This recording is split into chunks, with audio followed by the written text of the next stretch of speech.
So this is the Vedic perspective on the origin of species, is that through the unification of great and powerful sages and demigods, that proportional amounts of different seedling forms are within them, and they can produce different types of living entities, and also they can take the form of different living entities to give birth directly to different types of beings.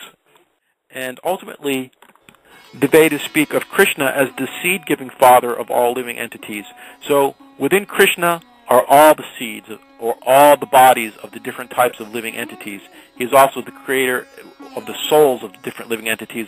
And then as it goes down on the universal scale, the different demigods have proportionally less seedling forms within them to create. So it's kind of a system of management for the creation of the different living entities. Some examples throughout the Vedic perspective of different demigods who take different types of forms by their will. One is the example of King Rantidev and different demigods, and also Maharaj Shiva. In both cases, different demigods took different forms and appeared before them in order to test their charity, whether they would be charitable to lower types of living entities such as dogs or birds. And the demigods were just able at will to change their form in order to test the great Maharajas and saintly people of the past. So just as we can change our clothes, the demigods can change their appearance and appear in different forms. So I just wanted to cite that there are different examples. Also, after Bali Maharaj, in the Vedic literature, it states that he had defeated the demigods because they had become out of control and too lusty. So Bali Maharaj put them in their place. That the demigods hid in various places by taking the form of animals. So the demigods have this power to change form, and this is utilized at different times in the process of creation in order to create the different living entities. I hope that people can open up their minds and understand what it is that how the process of creation takes place beyond the theory of evolution. And one thing we can understand about the theory of evolution is that the people on the upper levels and the elitists and the manipulators of human consciousness, they themselves do not believe in the theory of evolution. This is something that has been given to the masses as a distraction, as a form of justification for the wiping out of different populations, and that anyone who believes in this theory is basically signing their own death warrant, and that what the elitists are studying and what the elitists believe, and if we can see that through the Nazis, they are all about ancient bloodlines. And why is that? Because they know all about this knowledge from the Vedas and other ancient wisdom systems that explain how our blood is actually mostly the blood of the demigods, the blood of great beings, not the blood of apes and monkeys. They know this. They're obsessed with it. This is why they believe, in some cases, they have a severe perverted misunderstanding of this knowledge, in the sense that they believed, just as Darwin believed, that the white guy from England was the topmost on the evolutionary scale.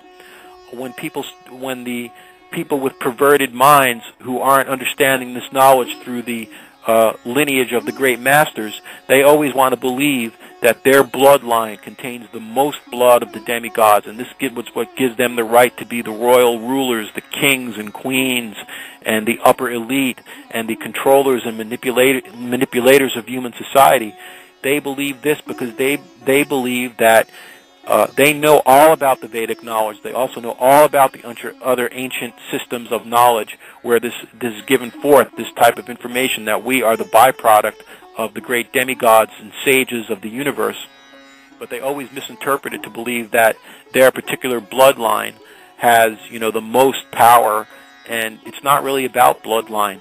It's about knowledge, and this is the ultimate, what the Vedas ultimately teach. But they keep this knowledge hidden from people.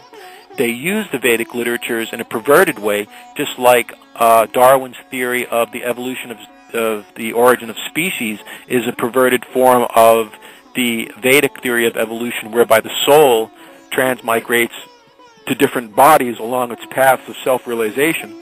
They take it in a perverted way that the body is what's evolving and that there is no soul, although they know very well that they're just handing us a line of BS and that it's not actually true, and that they're manipulating our consciousness to think that we came from nothing, or that ultimately we came from monkeys and apes, because they don't want the mass of people to know the power that resides within their bodies and within their own bloodlines, that we have all this incredible lineage of great saints, great yogic masters, great demigods who are there for the benefit of mankind. It's not always a case where extraterrestrials are trying to ruin us and destroy us and enslave us.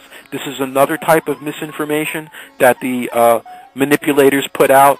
They don't want the ordinary people to understand the greatness that lies not only within their soul, but also within their soul and their body and their mind. We can understand the ways in that we've been manipulated to think of ourselves as less than, the ways that we've been manipulated to be set against each other, according to racism, according to sexism, according to different types of phobic fears, and that this is why they're able to keep us perpetually at war with one another. It's because they've sequestered the ancient knowledge, which they know is real, that they believe in, and then they've given us a lie, a perversion of that knowledge, in order to keep the justifications both consciously and subconsciously within our minds for killing one another. And I'd like everyone to remember that the Vedic knowledge is coming from the original perfect source, the Supreme Personality of Godhead, through Mahavishnu, then Garbhodakshai Vishnu, then Brahma, then the different Manus and Prajapatis of mankind. So this is perfect knowledge without any tint of hatred or envy or one-upsmanship. So it's a very substantial form of knowledge, and that because some people put forth the theory that ultimately we are all one and that we can gain knowledge from the original source, but this is not the Vedic perspective. The Vedic perspective speaks of the plurality of all living entities, and the system that's been set in place is a system of teachers, because we cannot access the original source because we are in one sense separate from that. But there has been set up a system of teachers who can teach us about the original source without any mistake, without any inebriety. So again, the system of teaching, which is extremely important in the Vedic perspective.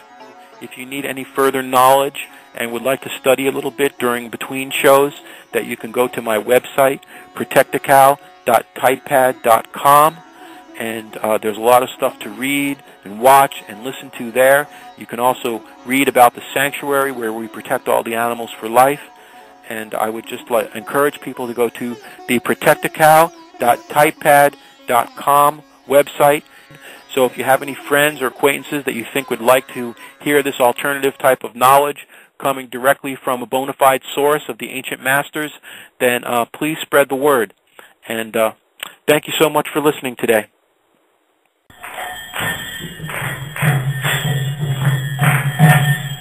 Jaya Ram.